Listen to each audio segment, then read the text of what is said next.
Hi, നമസ്കാരം. ഇന്ന് നമ്മളെ കൂടെ ഉള്ളത് 10 വർഷമായിട്ട് പ്രവാസി ജീവിതം നയിക്കുന്ന ശ്യാമാണ്. സോ ശ്യാമിനോട് 5 ചോദ്യങ്ങൾ. Okay, ready? ഓക്കെ. ആ. ഈ 10 വർഷത്തിനിടയ്ക്ക് ഏറ്റവും സന്തോഷം തോന്നിയൊരു കാര്യം, അതേപോലെ സങ്കടം തോന്നിയൊരു നിമിഷം. സന്തോഷം എന്ന് പറഞ്ഞാല് നമ്മള് നമ്മൾ പ്രതീക്ഷിച്ച പോലെ നമ്മുടെ ലൈഫ് മുന്നോട്ട് പോകുന്നുണ്ടെന്ന് പറയുന്നത് തന്നെ നമുക്ക് വലിയ സന്തോഷമാണ്. അതായത് നമുക്കൊരു ചെറിയൊരു അച്ചീവ്മെന്റ് ലൈഫിലോട്ട് കയറി കയറി വരുന്നുണ്ടെന്നുള്ളൊരു തോന്നല് എന്ന് പറയുന്നത്, അതുപോലെ നമ്മളെ ഫാമിലിയെ പ്രൊട്ടക്ട് ചെയ്യാൻ സാധിക്കുന്നു എന്ന് പറയുന്നത് ഏറ്റവും വലിയ സന്തോഷമുള്ള കാര്യമാണ്. സങ്കടം എന്ന് പറഞ്ഞാൽ നാടിനെ മിസ് ചെയ്യുന്നു of course. അപ്പം ഒരുപാട് സ്ട്രഗിൾസ് ഉണ്ടായിട്ടുണ്ടാവും, ഒരുപാട് ബുദ്ധിമുട്ട് അനുഭവിച്ചിട്ടുണ്ടാവും. അപ്പം ഈ സ്ട്രഗിൾസ് ഒക്കെ, ഈ ഈ ടെൻഷൻസ് ഒക്കെ മാറാൻ എന്താണ് ശ്യാമിന്റെ ഒരു ഒറ്റമൂലി? പ്രയറാണ് കുറച്ച് കൂടി പറഞ്ഞു കഴിഞ്ഞാല്. പിന്നെ ഏകാന്തതയായിട്ട് ഇരിക്കാൻ താല്പര്യമുള്ള ആളാണ്. കുറച്ച് ഇങ്ങനെ ഒറ്റയ്ക്ക് ഇരുന്ന് എന്തെങ്കിലുമൊക്കെ ഇങ്ങനെ ആലോചിച്ച് ഇങ്ങനെ കിടന്നു കഴിഞ്ഞാൽ കുറച്ച് സമാധാനം. ലോൺലിനെസ് ആസ്വദിക്കുന്ന ഒരാളാണെന്ന്. ഓക്കെ. നമ്മൾ ഒരുപാട് ആൾക്കാരായിട്ട് മീറ്റ് ചെയ്തിട്ടുണ്ടാവും, നമ്മുടെ ലൈഫിൽ വന്നു പോയിട്ടൊക്കെ ഉണ്ടാവും.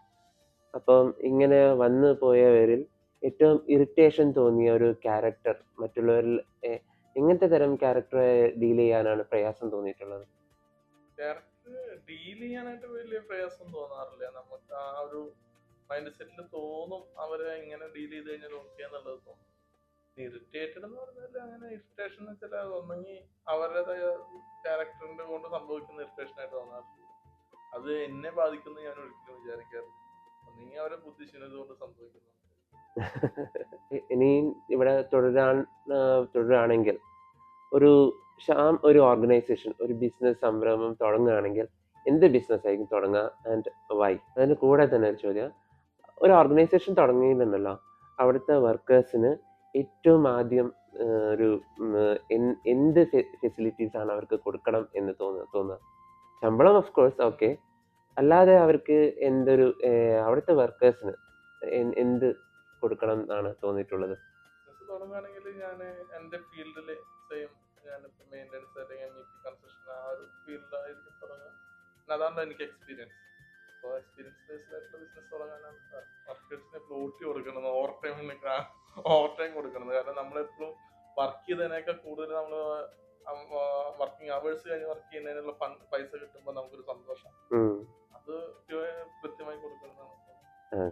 തൃശ്ശൂർ നാട്ടിലോ വരുന്നത്, പൂരങ്ങളുടെ നാട് ഒക്കെ കേട്ടറിയുള്ള നമ്മള്. അപ്പോൾ ഈ തൃശ്ശൂരിനെ കുറിച്ച് അറിയാത്ത ഇവിടുത്തെ അറബികളാണെങ്കിലും അങ്ങനത്തെ ഫ്രണ്ട്സ് ഒക്കെ ഉണ്ടാവുമല്ലോ, അവരോട് how will you describe your native? പൂരങ്ങളുടെ നാട്, തൃശ്ശൂർ പൂരം അല്ലെങ്കിൽ നമ്മുടെ ദേശങ്ങളിലുള്ള പൂരങ്ങൾ, ആനപ്പൂരം എന്ന് പ്രത്യേകിച്ച് പറയും ചില സമയത്ത് ചില കാര്യങ്ങൾ. അപ്പൊ അത് തന്നെ പ്രത്യേകിച്ച് എല്ലാവർക്കും ഡിസ്ക്രൈബ് ചെയ്ത് കൊടുക്കുക. ആനകളെ കുറിച്ചിട്ട്, ആനകളെ കാണാനും സാഹചര്യം ഇല്ലാത്ത ആൾക്കാരാണ് ഇവിടെ പോകുന്നത്. അപ്പൊ അത് തന്നെ കുറിച്ച് പറയാം. പിന്നെ നമ്മുടെ പ്രകൃതി, നമുക്ക് കിട്ടുന്ന നമ്മുടെ അതിരപ്പള്ളി, വെള്ളച്ചാട്ടം, അങ്ങനെയുള്ള സ്ഥലങ്ങൾ. Thank you for your time. Congratulations.